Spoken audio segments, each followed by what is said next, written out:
નમસ્કાર, આપ જોઈ રહ્યા છો કે ન્યૂઝ અને હું છું યશ. મહત્વના સમાચાર શરૂ કરતા પૂર્વે નજર કરીશું આજની હેડલાઇન્સ પર. દેશના 75મા સ્વતંત્રતા દિવસના અવસર પર વડાપ્રધાન નરેન્દ્ર મોદીએ લાલ કિલ્લાની દિવાલ પર રાષ્ટ્રધ્વજ ફરકાવ્યો હતો. રાષ્ટ્રધ્વજ ફરકાવતા પહેલા પીએમ મોદીને ગોર્ડ ઓફ ઓનર આપવામાં આવ્યા હતા.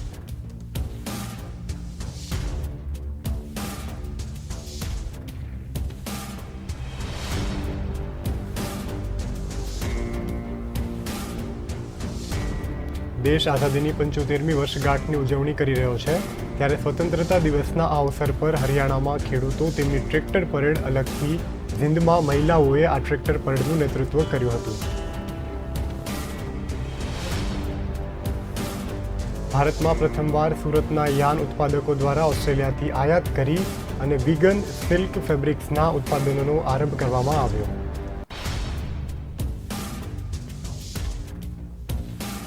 આપણી સામે અનેક અચરજભર્યા કિસ્સાઓ આવતા હોય છે, ત્યારે તેવો જ એક કિસ્સો અમદાવાદ જિલ્લાના કણભામાં બન્યો.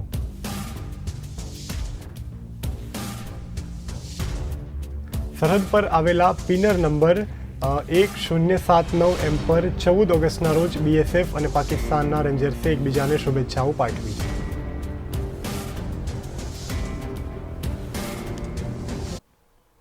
હવે જોઈશું સમાચાર વિગતવાર. દેશમાં 75મા સ્વતંત્રતા દિવસના અવસર પર વડાપ્રધાન નરેન્દ્ર મોદીએ રવિવારે લાલ કિલ્લાની દિવાલ પર રાષ્ટ્રધ્વજ ફરકાવ્યો હતો. રાષ્ટ્રધ્વજ ફરકાવતા પહેલા પીએમ મોદીને ગોર્ડ ઓફ ઓનર આપવામાં આવ્યા હતા. પીએમ મોદીએ તમામ દેશવાસીઓને સ્વતંત્રતા દિવસ પર લાલ કિલ્લાની દિવાલથી અભિનંદન પાઠવ્યા હતા. પીએમ મોદીએ ઓલિમ્પિકના ખેલાડીઓને પણ સન્માનિત કર્યા હતા. પીએમ મોદીએ ઓલિમ્પિક મેડલ વિજેતાઓને સન્માનિત કર્યા બાદ સૈનિક સ્કૂલમાં હવેથી દીકરીઓ પણ ભણી શકશે તેવી વડાપ્રધાન નરેન્દ્ર મોદીએ જાહેરાત કરી હતી.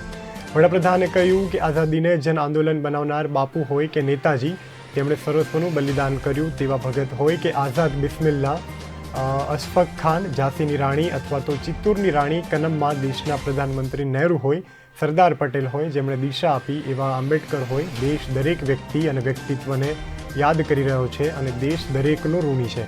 વડાપ્રધાને કહ્યું કે આપણે આઝાદીનો જશ્ન મનાવીએ છીએ, પરંતુ ભાગલા પાડવાની પીડા આજે પણ હિન્દુસ્તાનની છાતીને ચીરી છે. આ ગત શતાબ્દીની સૌથી મોટી દુઃખદ ઘટનાઓમાંથી એક છે.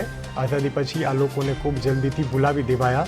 કાલે જ ભારતે એક ભાવુક નિર્ણય લીધો છે. હવેથી દર વર્ષે 14 ઓગસ્ટને વિભાજન વિભીષિકા સ્મૃતિ દિવસ તરીકે યાદ કરવામાં આવશે. વડાપ્રધાન નરેન્દ્ર મોદીએ 75મા સ્વતંત્રતા દિવસ પર 8મી વખત લાલ કિલ્લા પર તિરંગો લહેરાવ્યો છે. આ પ્રસંગે મોદી દેશને સંબોધિત કરી રહ્યા છે. તેમણે આજની સ્પીચ માટે લોકો પાસેથી સૂચનો માંગ્યા હતા.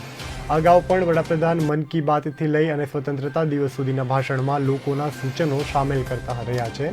વડાપ્રધાને કહ્યું કે આ તે સમય છે જ્યારે દેશ પોતાની જાતને ફરીથી વ્યાખ્યાયિત કરે છે, નવા સંકલ્પો સાથે આગળ વધે છે. ભારતની વિકાસ યાત્રામાં તે સમય આવી ગયો છે. આપણે 75 વર્ષના અવસરને માત્ર એક સમારોહ સુધી મર્યાદિત કરવાનો નથી. નવા ભારતના નિર્માણ માટે આ અમૃતકાળ છે. 100 વર્ષ સુધી લઈ જશે. મોદીએ કહ્યું કે સૌનો સાથ, સૌનો વિકાસ, સૌનો વિશ્વાસ. આ વિશ્વાસ સાથે આપણે બધા ભેગા થયા છીએ. વિકાસ, સૌનો વિશ્વાસ. હવે દરેકના પ્રયત્નો આપણા લક્ષ્યોની સિદ્ધિ માટે ખૂબ મહત્વના છે. 7 વર્ષમાં શરૂ થયેલી ઘણી યોજનાઓના લાભો કરોડો ગરીબોના ઘર સુધી પહોંચ્યા છે. દેશ ઉજ્જવલા યોજના આયુષ્યમાન ભારતની શક્તિને પણ જાણે છે.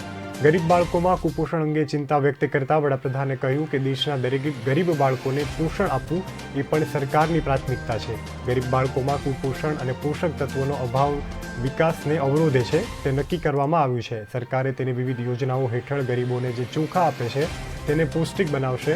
રાશન દુકાન મધ્યાહન ભોજન 2024 સુધીમાં દરેક યોજના હેઠળ મળનારા ચોખા પોષણયુક્ત બનાવવામાં આવશે. 75,000થી વધુ આરોગ્ય અને વેલનેસ કેન્દ્રોની સ્થાપના પણ કરવામાં આવી છે. સારી હોસ્પિટલો અને આધુનિક લેબ્સના નેટવર્ક પર કામ કરવામાં આવી રહ્યું છે. 21મી સદીમાં ભારતે નવી ઊંચાઈઓ પર લઈ જવા માટે ભારતના સમર્થનો, યોગ્ય અને સંપૂર્ણ સંસાધનો સમયની માંગ છે. જરૂરી છે કે આ માટે વર્ગ પાછળ છે, જે વિસ્તાર પાછળ છે તેમનો હાથ પકડી અને તેમને આગળ લાવવાના પ્રયત્નો કરવામાં આવશે. રાજ્યોને ઓબીસીની યાદીમાં બનાવવાની સત્તા પણ આપવામાં આવી છે. વડાપ્રધાને કહ્યું કે જે રીતે દેશમાં નવા એરપોર્ટ બનાવવામાં આવી રહ્યા છે, ઉડાન યોજના પણ સ્થળોને જોડી રહી છે. ભૂતપૂર્વ છે કે વધુ સારી ક્વોલિટીને લોકો સપનાઓની ઉડાન ભરી રહ્યા છે. સામાન્ય માણસના મુસાફરીના સમયમાં ઘટાડો થશે, ઉત્પાદકોને મદદ કરવામાં આવશે. અમૃતકાળના આ દાયકામાં ગતિની શક્તિ ભારતના પરિવર્તનનો આધાર બનશે.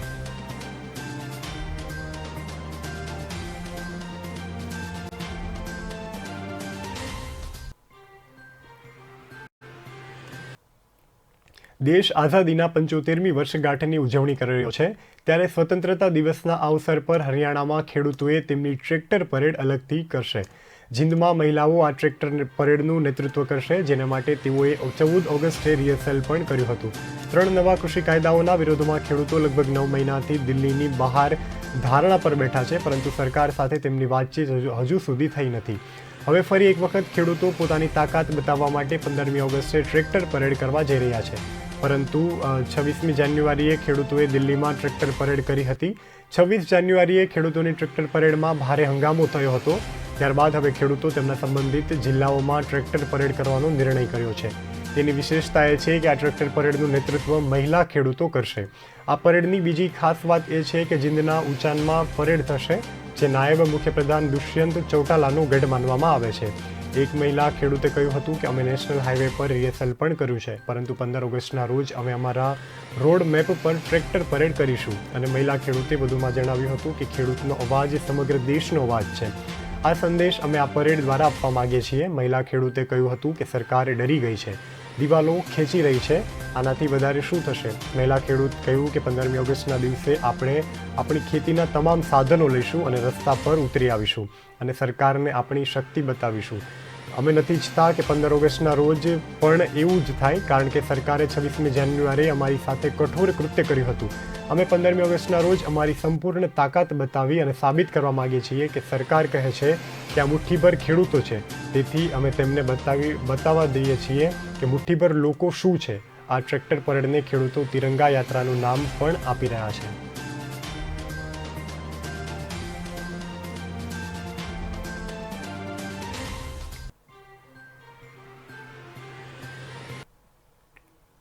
ભારતમાં પ્રથમવાર સુરતના યાન ઉત્પાદકો દ્વારા ઓસ્ટ્રેલિયાથી આયાત કરી અને વિગન સિલ્ક ફેબ્રિક્સના ઉત્પાદનનો પ્રારંભ કરવામાં આવ્યો છે. વિગન ક્લસ યાન હિસ્સા રહિત હોવાથી સાથે ઇકો ફ્રેન્ડલી અને બાયોડિગ્રેડેબલ પણ છે. અત્યાર સુધી આ પ્રકારના યાન માટે સુરતના વેપારીઓ જે યાન વપરાશ કરતા હતા તે કીડાને મારી અને તેના રેશામાંથી સિલ્ક બનાવવામાં આવતું હતું. પરંતુ હવે એસ્ટ્રીના વૈજ્ઞાનિકોએ અમેરિકાને કૃત્રિમ વૃક્ષો ઉગાડી અને તેના પલ્પમાંથી રેશમ કાઢી અને લક્સ નામનું યાન બનાવવાનું શરૂ કર્યું છે. આ યાનમાંથી ઉત્પાદિત ફેબ્રિકની પશ્ચિમ દેશોમાં ખૂબ જ માંગ છે. સુરતના વેપારીઓ માની રહ્યા છે કે આ યાન 50% કરતાં પણ વધુ સસ્તું પડે છે. સુરતમાં વર્ષોથી ઇમ્પોર્ટેડ યાન કારોબાર સાથે સંકળાયેલી એક કંપની ઇમ્પોર્ટ બેમ્બર યાન સહિતના વિવિધ યાનનો બિઝનેસ કરે છે. હવે કંપનીએ હિંસા રહિત ઇમ્પોર્ટેડ કરવા માટે ફિલામેન્ટ યાન અને ફેબ્રિક્સ સાથે કામ કરી રહ્યા છે. કંપનીના સંચાલક આકાશ મારફતે જાણવા મળ્યું છે કે ટેન્સેલ ફેબ્રિક્સ દુનિયામાં પ્રસિદ્ધ સુરતની ટેક્સટાઇલ ઇન્ડસ્ટ્રીને નવી દિશા આપી શકે છે. ટેન્સેલ ફેબ્રિક્સ તેમની સસ્ટેનેબિલિટી માટે પણ જાણીતું છે. ટેન્સેલ એક માનવ સર્જિત ફાઇબર છે જે સંપૂર્ણ કુદરતી છે. તે લાકડાના પલ્પમાંથી મળતા કુદરતી સોલ્યુશનમાંથી બનાવવામાં આવે છે. વિભિન્ન સિલ્ક યાન કીડાને મારી અને ઉત્પન્ન રેશમમાંથી થાય છે, જ્યારે આ કીડામાંથી મળતું ટેન્સેલ ફેબ્રિક્સ લાઓસેલ ફેબ્રિક્સ તેમજ વિગન ફેબ્રિક્સ તરીકે પણ ઓળખવામાં આવે છે. રંગોમાં આવે છે તેની વૈભવી અને આકર્ષક ચમક તેની મુખ્ય ગુણવત્તા છે. તંતુ જેમ ભેજ પોષક ફેબ્રિક્સ ત્વચા માટે અત્યંત નરમ અને સુખદ અનુભવ પ્રાપ્ત કરે છે, તેમ ટેન્સેલ અન્ય સોલ્યુઝિસ અને પોઝિસ્ટરની તુલનામાં નોંધપાત્ર રીતે શક્તિમાં વધારો કરે છે. વ્યાપક શ્રેણીમાં પરિણમે છે. તે મશીન વોશ અને ડ્રાય ક્લીન સંદર્ભે અનુકૂળ પણ રહે છે. આગામી સમયમાં ટેન્સેલ ફેબ્રિક્સ સિલ્કનો વિકલ્પ બની શકે છે. આકાશ મારફતિયાએ વધુમાં જણાવ્યું હતું કે સુરતના ફેબ્રિક ઉત્પાદકો અને વીવર્સ સાદા, પાવરફુલ અને હાઈ સ્પીડ રેસ્ટ્રી અને મશીન પરથી સરળતાથી ટેન્સેલ કલ્સ અને ફિલામેન્ટ યાનમાંથી બ્રીફ્સનું ઉત્પાદન કરી શકાશે.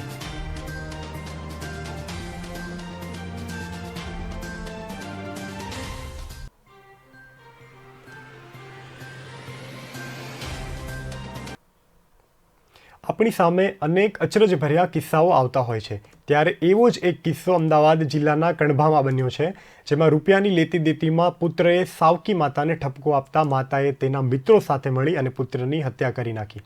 મૃતદેહને અવાવરૂ જગ્યા પર ફેંકી દીધો હોવાનો ચોંકાવનારો કિસ્સો સામે આવ્યો છે.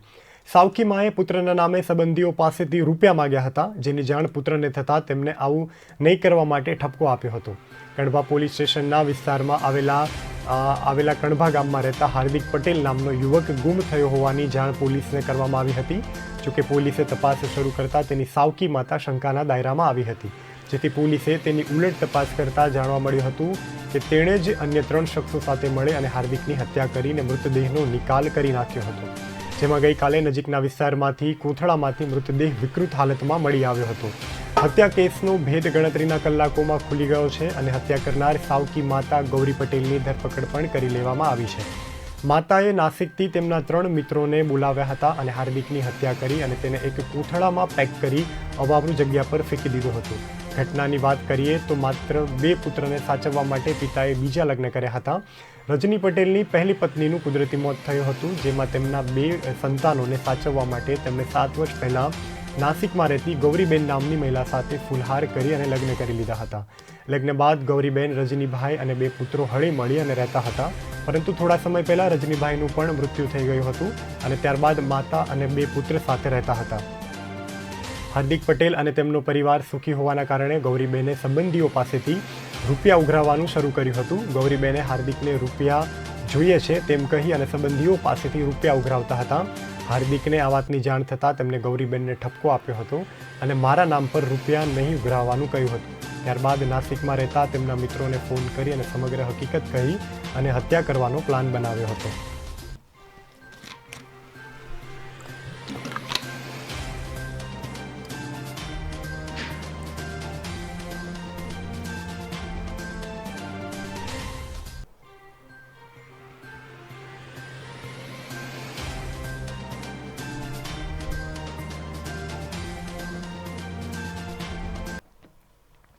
સરહદ પર આવેલા પિલર નંબર 1079 પર આજે 14 ઓગસ્ટના રોજ બીએસએફ અને પાકિસ્તાનના રેન્જર્સે એકબીજાને શુભેચ્છાઓ પાઠવી હતી તથા મીઠાઈઓની આપ-લે કરી હતી. આવા ઐતિહાસિક અને રાષ્ટ્રીય તહેવાર નિમિત્તે એકબીજાને મીઠાઈ આપવી અને તેમની શુભેચ્છાઓ મોકલવાની બંને દેશો વચ્ચે પરસ્પર સંવાદિતા અને ભાઈચારો વધે છે. આવા પ્રસંગે બીએસએફ અને પાકિસ્તાનના રેન્જર્સ વચ્ચે સરહદ પર મૈત્રીપૂર્ણ અને શાંતિપૂર્ણ વાતાવરણ જાળવવામાં પણ મહત્વની ભૂમિકા ભજવે છે.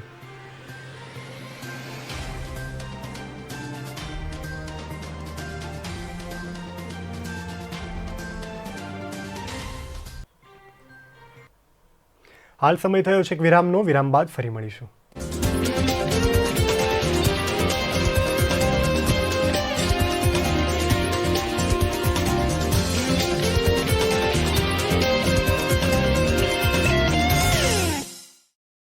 दिल का परिंदा उड़ चला, अंदाज अपना मन चला, खुद की तो सुन ले, जी भर के जी ले, रुक जाना तू अब ठहर.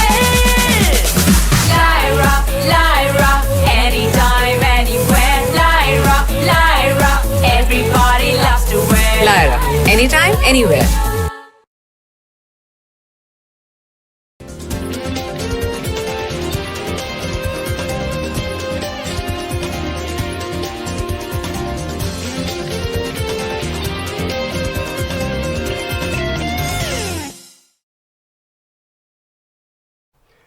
વિરામ બાદ સ્વાગત છે. હવે જોઈશું સમાચાર આગળ. હાલ કોરોનાની બીજી લહેરમાં કેસ ઓછા થતાં શાળાઓમાં નવા એડમિશનની પ્રક્રિયા શરૂ કરવામાં આવી છે. ત્યારે રાજકોટમાં મનપા સંચાલિત 3 જેટલી અંગ્રેજી માધ્યમની શાળાઓમાં પણ એડમિશન પ્રક્રિયા શરૂ કરવામાં આવી છે. રાજકોટ મનપા નાગરિક પ્રાથમિક શિક્ષણ સમિતિ દ્વારા આ તમામ પ્રક્રિયાઓ કરવામાં આવી રહી છે, જેમાં કુલ 75 બેઠકો માટે 700 કરતાં વધુ એડમિશન માટેની અરજીઓ આવી રહી છે. ઓછી જગ્યામાં વધુ અરજીઓ આવવા હવે એડમિશનની આશા લઈ અને બેઠેલા વાલીઓ મુશ્કેલીમાં મુકાયા છે. રાજકોટમાં મનપા સંચાલિત 3 જેટલી અંગ્રેજી માધ્યમની શાળાઓ આવી છે. આ 3 શાળામાં મળી અને કુલ 75 બેઠકો ખાલી છે, જેને લઈ અને શાળામાં નવા એડમિશનની પ્રક્રિયા હાથ ધરવામાં આવી છે. ત્યારે વાલીઓ પણ મોટા પ્રમાણમાં પોતાના બાળકોને અંગ્રેજી માધ્યમની સરકારી શાળામાં એડમિશન પણ મળે તે માટે નગર શિક્ષણ પ્રાથમિક કચેરી ખાતે દોડી આવ્યા હતા અને ફોર્મ ભરવા જોવા મળ્યા હતા. આ શાળામાં એડમિશન માટે 700 કરતાં વધુ વાલીઓએ અરજી કરી છે. રાજકોટમાં અલગ અલગ વિસ્તારમાં 3 જેટલી અંગ્રેજી માધ્યમની શાળાઓ મહાનગરપાલિકા સંચાલિત છે. આ 3 શાળાઓમાં સાધુ વાસવાણી રોડ ઉપર આવેલી રવિન્દ્રનાથ ટાગોર વિદ્યાલય, વાણિયાવાડીની કવિ નર્મદા સ્કૂલ અને દૂધ ડેરી પાસે રોડ ઉપર આવેલી હોમી ભાભા સ્કૂલોનો સમાવેશ થાય છે. આ ત્રણેય શાળાઓ હાલ ખાનગી સ્કૂલની રાહબરી હેઠળ કાર્યરત છે, ત્યારે વિનામૂલ્ય અંગ્રેજી શિક્ષણ આ શાળાઓમાં આપવામાં આવે છે, જેને લઈ અને મોટી સંખ્યામાં વાલીઓ પોતાના બાળકોના એડમિશન માટે કચેરી ખાતે દોડી આવ્યા હતા. રાજકોટ મનપા સંચાલિત અંગ્રેજી શાળામાં એડમિશન માટે અંદાજિત 700 જેટલી અરજીઓ આવતા સમગ્ર મામલે નગર પ્રાથમિક શિક્ષણ સમિતિ ચેરમેન અતુલ પંડિતે જણાવ્યું હતું કે હાલ અમે આ અંગ્રેજી માધ્યમની શાળાઓમાં એડમિશન પ્રક્રિયા શરૂ કરી છે, જેમાં ત્રણેય શાળાઓમાં મળી અને કુલ 75 જેટલી જગ્યા છે, જ્યારે તેની સામે 700 જેટલી અરજી આવે છે, જેને લઈ અને હવે અમે આગામી દિવસોમાં એડમિશન માટે ડ્રો કરીશું અને તે મુજબ બાળકોને એડમિશન આપીશું. આ શાળાઓમાં નર્સરીથી માંડી અને ધોરણ 8 સુધીમાં શિક્ષણ અંગ્રેજી માધ્યમમાં વિનામૂલ્યે આપવામાં આવે છે, જેને લઈ અને મોટી સંખ્યામાં વાલીઓ પોતાના બાળકોને અંગ્રેજી માધ્યમમાં ભણાવવા માટે પડાપડી કરી રહ્યા છે.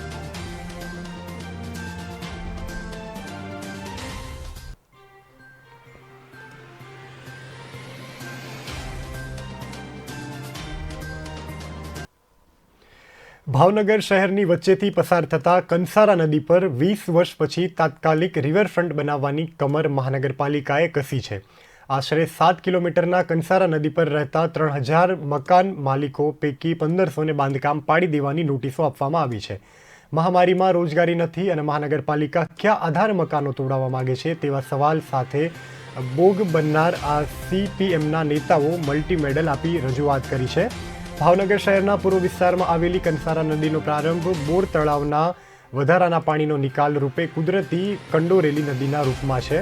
કંસારો કાળિયાબીડમાંથી નીકળી અને સુભાષનગર વિસ્તારમાં થઈ અને નદી દરિયામાં વહી જાય છે. પૂર્વ ધારાસભ્ય મહેન્દ્ર ત્રિવેદીએ કંસારા શુદ્ધિકરણ પ્રોજેક્ટ હેઠળ પ્રારંભ કર્યો હતો અને બાદમાં 25 વર્ષથી ભાજપનું પૂર્વ ધારાસભા બેઠક અને મહાનગરપાલિકામાં સત્તા હોવા છતાં સળીના 2 કટકા કામ કર્યું નહીં. હવે હાલના ધારાસભ્ય વિભાવરી દવેની આગેવાનીમાં કંસારા પ્રોજેક્ટનું નામ બદલી અને સજીવીકરણ કરવામાં આવ્યું છે અને કામ શરૂ કરી દેવામાં આવ્યું. સુભાષનગર વિસ્તારમાં કંસારા કાંઠે આવેલા મફતનગર અને અડચરુણ છે, તેણે મહાનગરપાલિકા રિવરફ્રન્ટ કરવા એક પછી એક કાવતરાઓ પ્રારંભ કર્યો છે. કાયદાને નિયમવા કાવા દાવામાં ગરીબોને ઘર વિહોણા કરવાનો પ્લાન ઘડી રહ્યા છે. ભાવનગર મનપાએ રેગ્યુલાઇઝ મફતનગર કર્યું બાદ ત્યાં પાણીની લાઈનો આવી અને ઇલેક્ટ્રિક કનેક્શન મળ્યા. ધારાસભ્યોએ રોડ અને બ્લોક મંજૂર કર્યા, તો હવે ગેરકાયદેસર બાંધકામ પાડી દેવામાં મહાનગરપાલિકાનું ઓસ્ટેટ વિભાગ કઈ રીતે નોટિસ આપી શકે છે? જો મહાનગરપાલિકા મંજૂરી માટે પ્લાન નક્કી કરી અને મંજૂરી આપતી હોય તો 5000 પ્લાન મૂકવા તૈયાર છું. અરુણ મહેતાએ જણાવ્યું, 3000 મકાન માલિકો કરવા દેવામાં નહીં આવે એમ ઘરમાં 5 સભ્યો ગણો તો 3000 મકાનના આશરે 15000 લોકોને રોડ ઉપર લાવવાનું કામ કરાશે. વિકલ્પ શોધવા પણ લોકો અત્યારે ખૂબ દોડાદોડી કરી રહ્યા છે. મહામારીમાં એક તો લોકોની દયનીય હાલત છે, એવામાં હવે ઘર વગરના કરાશે તો અમારે ક્યાં જવું? માત્ર સતત 7 દિવસની અંદર જ મકાનો ખાલી કરવા જણાવ્યું છે. ભાડે રહેતા લોકોને પણ મહિનાનો સમય આપવામાં આવે છે. એક મહામારીમાંથી માંડ બચ્યા છીએ, હવે બીજી મહામારીને લાવી અને અમને મારોમાં. મેયર કીર્તિ અને દાણી ધરિયાએ વચ્ચે ગાળાની રાહત આપવાનો જવાબ આપ્યો છે. અમે અમારા સંગઠન અને અધિકારી સાથે વાતચીત કરી અને સમસ્યાનો હલ આવે તેવું કશું કરીશું તેવી લોકોને સાંત્વના પણ પાઠવવામાં આવી હતી.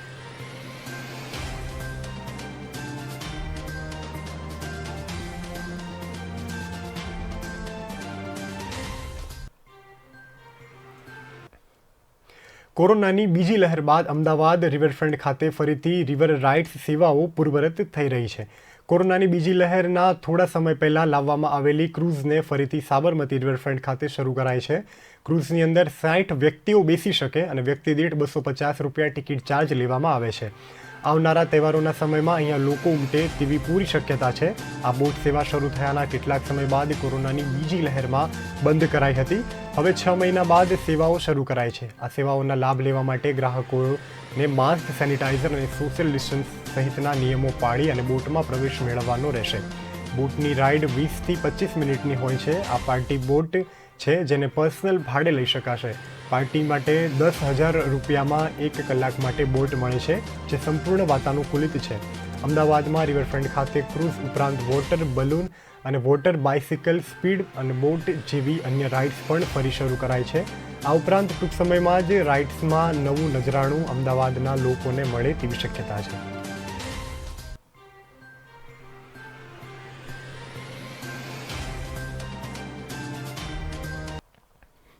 અમદાવાદ ઇન્દોર હાઈવે પર ખેડા જિલ્લાના કઠલાલના અનારા પાસે બસ અને ટ્રક વચ્ચે ગંભીર અકસ્માત સર્જાયો હતો, જેમાં બસમાં સવાર 32 જેટલા પ્રવાસીઓને ઈજા પહોંચી હતી. જોકે સદનસીબે એક પણ જાનહાનિ થવા પામી નથી. જોરદાર અથડામણને કારણે બસ અથડી ચીરાઈ ગઈ છે. આજ રોજ જામનગરથી ઝાલોદ જતી એસટી બસ નંબર ઊભી રહેતી હતી અને ટ્રક પાસે ધડાકાભેર અથડાતા ગંભીર અકસ્માત સર્જાયો હતો. આ દરમિયાન બસમાં 40 જેટલા મુસાફરો સવાર હતા. અથડામણ એટલી જોરદાર હતી કે બસનું પડખું ચોરી અને ટ્રક બસના પડખે સુધી ઘૂસી ગઈ હતી. અકસ્માત બાદ ક્રેનની મદદથી બસને ટ્રકના પડખામાંથી બહાર કાઢવામાં આવી છે.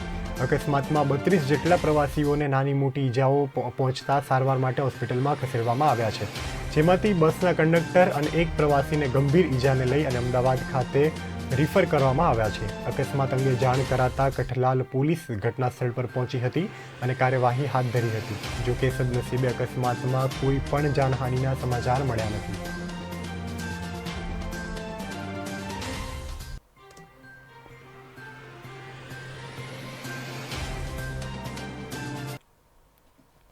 ગુજરાત યુનિવર્સિટીમાં ધોરણ 12 પછીના અભ્યાસક્રમ માટે પ્રવેશ પ્રક્રિયા શરૂ થઈ છે.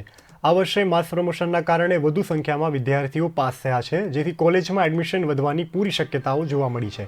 ખાનગી યુનિવર્સિટીઓ દ્વારા અગાઉથી જ એડમિશન આપવાની શરૂઆત કરી દેવાઈ છે, પરંતુ ગુજરાત યુનિવર્સિટી દ્વારા હવે રજિસ્ટ્રેશન પ્રક્રિયા શરૂ કરવામાં આવી છે. આ વર્ષે એડમિશન પ્રક્રિયા કેવી રીતે થશે, વધુ વિદ્યાર્થીઓને એડમિશન કેવી રીતે આપવામાં આવશે, દર વર્ષની જેમ જ પ્રવેશ પ્રક્રિયા કરવામાં આવશે, આવા અનેક પ્રશ્નો જોવા મળી રહ્યા છે.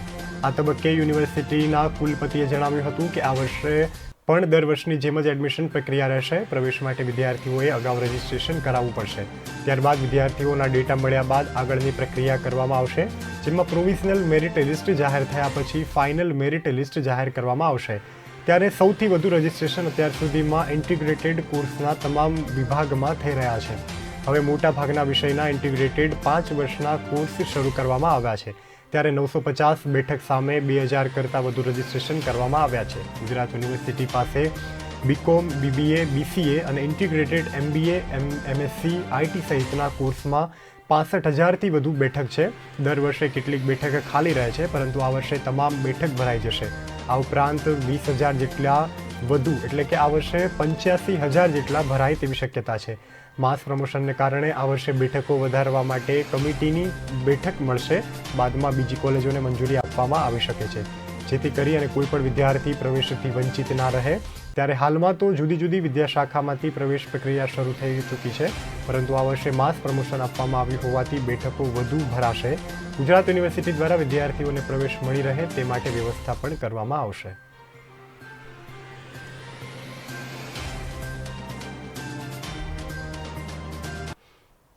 હાલ સમય થયો છે વિરામનો. વિરામ બાદ ફરી મળીશું.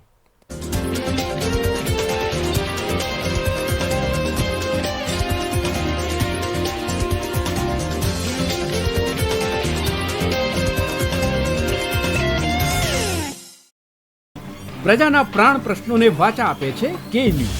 વાત ગામડાની હોય કે ખેડૂતના ખેતરની, કૃષિ બજારની હોય કે મોંઘવારીના મારની, મહિલાની મૂંઝવણ હોય કે નાના વેપારીના મનની ગૂંચવણ, વિદ્યાર્થીની વાત, પ્રજાને મૂંઝવતી તમામ વાત એટલે જનતાની વાત. ઉઠાવો ફોન અને ડાયલ કરો. કે ન્યૂઝ રજૂ કરશે જનતાની વાત, જનતાના મુખે. દર રવિવારે સાંજે 7:30 થી 9:30 મેરેથોન માહિતી રજૂ કરતો ફોન ઇન કાર્યક્રમ જનતાની વાત.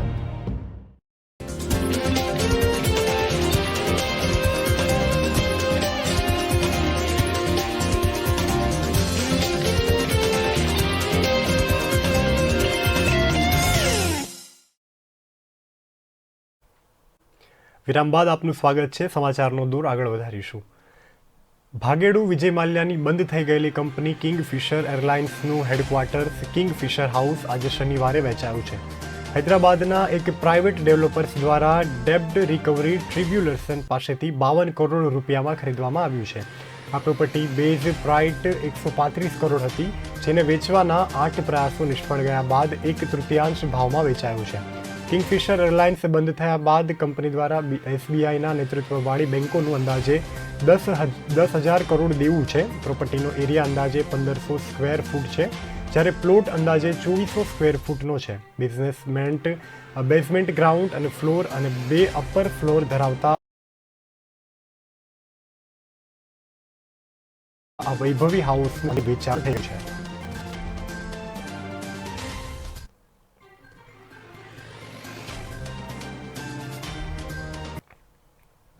અરવલ્લી જિલ્લાના ગ્રામ્ય વિસ્તારમાં રહેતી યુવતીને અમરેલી જિલ્લાના જાફરાબાદમાં રહેતા વિધર્મી યુવક સાથે સોશિયલ મીડિયાના માધ્યમથી મિત્રતા થઈ હતી.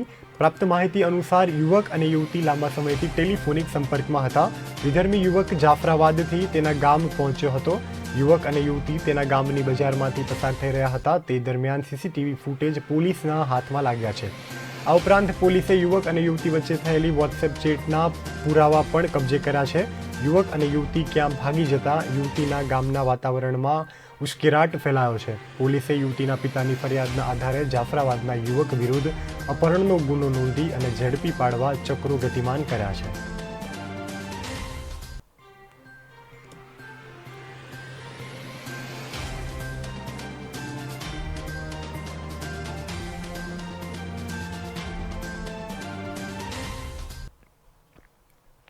ગાયકવાડ શાસનમાં વડોદરા શહેરને હંમેશા પૂરતું પાણી મળી રહે તે માટે આજના સરોવર અને પ્રતાપ સરોવર બનાવવામાં આવ્યા હતા. ભારે વરસાદ પડે તો પ્રતાપ સરોવરમાંથી આજવા સરોવરમાં પાણી છોડાય છે અને આજવા સરોવરમાં પાણી સંગ્રહ કરવામાં આવે છે, જેથી દુકાળમાં શહેરીજનોને પાણી મળી રહે. પરંતુ આ વર્ષે જુલાઈ અને ઓગસ્ટ મિડ સુધી વરસાદ ન પડવાના કારણે પ્રતાપ સરોવરમાંથી સાથે મહત્વના આજવા સરોવરમાં ફક્ત 206 ફૂટ લેવલ પાણી જ છે, માત્ર 45% જ છે. મેયરનું કહેવું છે કે જો હજુ પણ વરસાદ ન પડે તો પાણી કાપ મૂકવો પડે, જેથી આગામી દિવસોમાં કોઈ સમસ્યા ન સર્જાય તે માટે પાલિકા દ્વારા રાજ્ય સરકારની મદદથી નર્મદામાંથી પાણી આપવા સરકારને રજૂઆત કરવામાં આવશે. ભગવાન પણ મદદ કરે તેવી આશા વ્યક્ત કરી હતી. બીજી તરફ કોંગ્રેસનું કહેવું છે કે 25 વર્ષથી ગુજરાત અને વડોદરા પાલિકા પર ભાજપનું શાસન છે. સ્માર્ટ સિટીની વાતો કરતા ભાજપ નેતાઓ અને અધિકારીઓ વોટર હાર્વેસ્ટિંગની યોજના કાગળ પર બતાવે છે અને કોઈ નક્કર આયોજન કરાયા નથી, જેથી વરસાદ ના વરસે તો આગવું આયોજનમાં મુશ્કેલી થશે. દૂષિત પાણીથી રોગચાળામાં સપડાયેલી પ્રજા ભગવાન ભરોસે છે. પાણી પીવા માટે લોકો ભગવાનને પ્રાર્થના કરી રહ્યા છે. બધું જ ભગવાન ભરોસે છોડવામાં આવી રહ્યું છે, તો તંત્રની જવાબદારી શું છે તે સવાલો પણ ઊભા થયા છે. વડોદરાને સ્માર્ટ સિટી બનાવવાના ચશ્મા પહેરાવનાર સત્તાધીશો માટે વરસાદ ખેંચાતા પીવાનું પાણી પૂરું પાડવું મોટા પડકાર સમૂહ બની ગયું છે.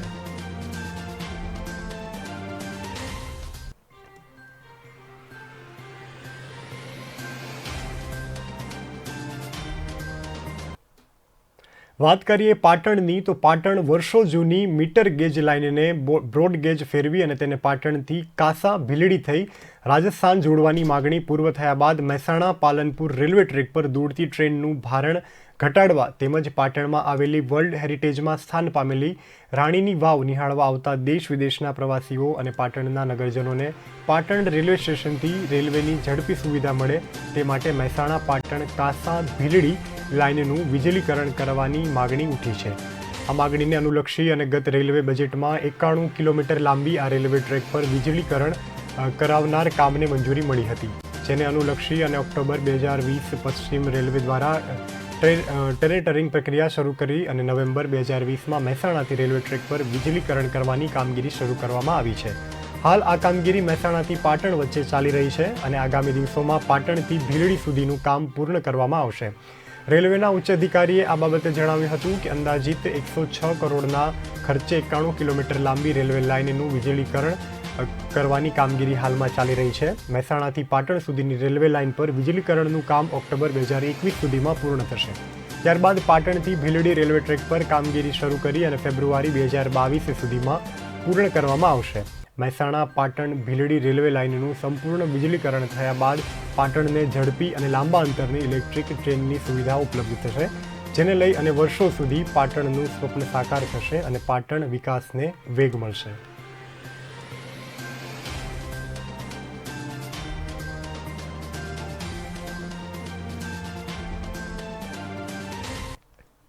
હાલ સમાચારોમાં બસ આટલું જ. વધુ સમાચાર માટે જોતા રહો કે ન્યૂઝ. ધન્યવાદ.